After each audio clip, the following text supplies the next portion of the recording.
Debate के बाद कुछ सेंसलेस लोगों ने यह कहना शुरू किया कि शमाइल नदवी ने अच्छा जवाब नहीं दिया।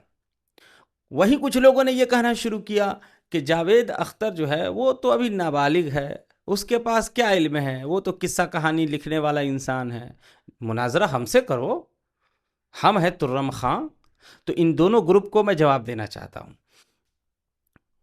ये जावेद अख्तर की वीडियो है। ये उन लोगों के लिए जो ये कहते हैं कि शमाइल नदवी ने अच्छा जवाब नहीं दिया, ठीक है, उनके लिए ये वीडियो है। जावेद अख्तर की ये वीडियो है, डिबेट की बाद की वीडियो है। आप देखें कि जावेद अख्तर क्या कह रहा है। मैं जावेद अख्तर,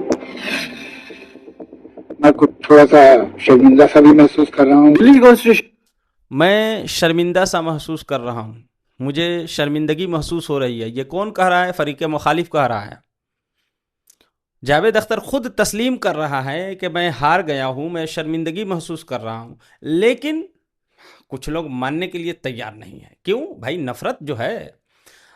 दूसरा जवाब, जो लोग ये कहते हैं कि जावेद अख्तर तो अभी नाबालिग है, उसके पास कहाँ इल्म है, तो ठीक है, आप नाबालिग ही माने, मुझे कोई इतराज़ नहीं है। लेकिन मैं आपके की जानकारी के लिए बता दूं कि जब जावेद अख्तर का मुनाजरा हुआ था सदगुरु के साथ, तो सदगुरु का क्या हाल हुआ था आप इस वीडियो में देख सकते हैं। ये जो वीडियो है आप देख सकते हैं, ठीक है, इंग्लिश में है, मुनाजरा हुआ था इंग्लिश में, ठीक है। इसमें क्या हाल हुआ है सदगुरु का आप खुद जाकर के देख सकते हैं, ठीक है। उस वक्त सब लोग ये कह रहे थे, जितने मुल्हिद थे वो सब कह रहे थे कि जावेद अख्तर लेजेंड आदमी है, ये है वो है।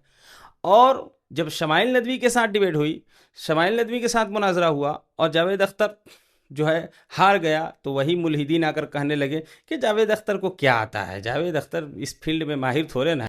तो ये मुनाफिकाना रवैया छोड़े और जो भी अच्छा काम करता है उसे अप्रिशिएट करना शुरू करे।